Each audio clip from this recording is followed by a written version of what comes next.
जो सरकार ने जो 6-7 सालों में जो स्पोर्ट्स के लिए काम किया वो 60-70 साल में भी इतना नहीं हुआ है। तो ये बहुत बहुत ही बड़ा प्रोत्साहन मिला है बच्चों को, और सेंटर फॉर एक्सेलेंसेस और कोचेस को सिलेक्शन, बच्चों को प्रोत्साहन देके स्कूल में उनकी फ़ीस गवर्नमेंट सपोर्ट करती है।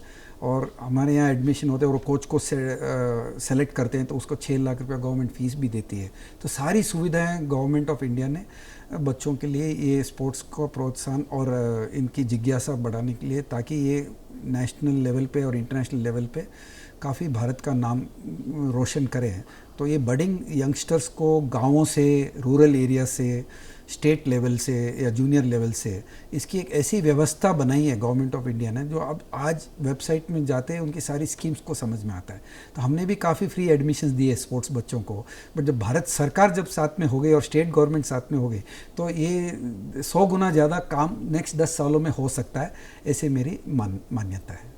हमारे सारे यूनिवर्सिटी के कंप्लीट 100 कमिटीज़ बनाई हमने, और साई के साथ में और स्टेट गवर्नमेंट की मशीनरी, करीब 3,000-4,000 वॉलंटियर्स होंगे, एयरपोर्ट से लेकर उनके खाने तक। उसका ऐप भी बनाया हमने, जो पहली बार हिंदुस्तान में खेलो इंडिया के लिए एक ऐप बनाया, जो कहाँ उनका वेन्यू होगा, कहाँ उनका सोने की जगह होगी, कहाँ खाना होगा, क्या एक्टिविटी होगी, कहाँ जाके मिलना है, क्या ग्रीवियंसेस, हेल्थ के लिए कहाँ जाना है। तो हर चीज़ के लिए हमने वॉलंटियर और कमिटीज़ बनाई है स्टेट गवर्नमेंट के साथ में मिलके और साई के साथ में मिलके। और ये सारी ग्रुप पुलिस फोर्सेस से लेकर मीडिया से लेकर, तो आप समझ लीजिए करीब 600 कमिटीज़ इंटीग्रेटेड है इसमें।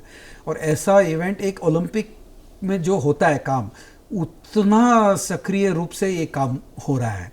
और हैंड इन ग्लव में government, Sai authorities, association of Indian universities, Jain university की टीम, ये पांचों मिलने से आप समझ लो 5,000 के ऊपर खिलाड़ी आ रहे हैं, 2,000 ऑफिशियल्स आ रहे हैं, कोचेस आ रहे हैं, कंपटीशन मैनेजर्स आ रहे हैं, 7,500 लोग। इतने में समझ लिए 7,500 का इक्वलेंट 7,500 की सपोर्ट सिस्टम की टीम है उनके लिए। तो उनको स्पोर्ट्स पार्टिसिपेंट्स को, ये एंथुसियास्टिक और ये जो चैंपियंस है, उनको कहीं भी ऐसा नहीं लगे वो खाली इवेंट में जाए और उनका परफॉर्म करे, ताकि किसी चीज़ का उनका स्ट्रेस नहीं हो। खेलो इंडिया एक ब्रांड बन गया, तो इंडियन ओलंपिक्स बोलता हूँ इसको मैं, और इसकी ओपनिंग से लेकर एंड तक। तो इन बच्चों में अभी इतना एनर्जी और इतना पॉजिटिव एटीट्यूड आएगा ये इवेंट्स के बाद में, ताकि नेक्स्ट ईयर वो पूरा प्लानिंग में रहे, ताकि उसके और नेक्स्ट लेवल पे आगे बढ़े। और स्पोर्ट्स और एकेडमिक्स, अभी एनईपी पॉलिसी में आपको स्पोर्ट्स का करिकुलम भी से माध्यम से हम पढ़ा सकते हैं। तो इनको स्पोर्ट्स 4-5 घंटा करेंगे और 2-3 घंटा पढ़ाई करेंगे। ऐसे हमने भी एक स्कूल ऐसी बनाई और हमारी यूनिवर्सिटी ऐसी कि हम स्पोर्ट्स बच्चों को क्लास में नहीं लाते, 1 महीने के पहले उनको हम पढ़ाते हैं। तो ये सारा माहौल हमारे जैन यूनिवर्सिटी में नहीं, हम we are among the top 5 sports universities in the country.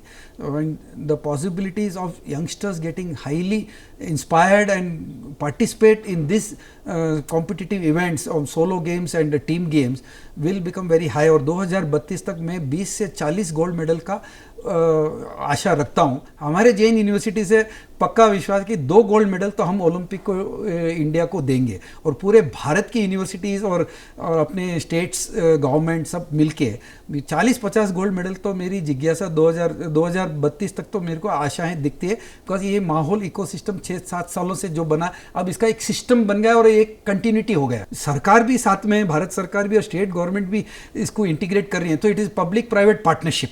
तो इसकी 50 स्पोर्ट्स यूनिवर्सिटीज़ की उम्मीद है मेरे को, और हम खुद एक स्पोर्ट्स यूनिवर्सिटी करें। कर्नाटक का स्टेट गवर्नमेंट एक स्पोर्ट्स यूनिवर्सिटी खड़ा कर रही है, और दिल्ली में एक स्पोर्ट्स यूनिवर्सिटी प्रधानमंत्री जी ने अनाउंस किया हो। तो फैसिलिटीज़ की अभी कमी नहीं है हिंदुस्तान में।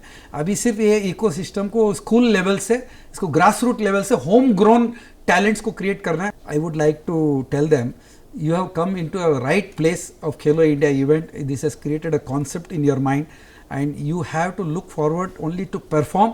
Winning or losing is a part of life, but participation itself is a winning.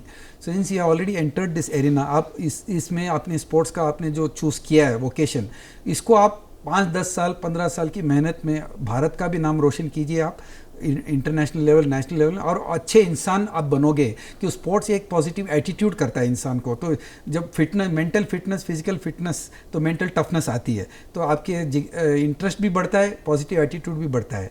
और भारत सरकार ने तो बहुत ही बढ़िया काम किया, हमको इसको ऑप्टिमाइज और यूटिलाइज करना है। तो मैं तो इतना ही भारत सरकार और स्टेट गवर्नमेंट से ये सपोर्ट और एनकरेजमेंट जो दे रहे हैं, ये कंटिन्यूटी रहे और भारत का नाम रोशन रहे स्पोर्ट्स एरिना में।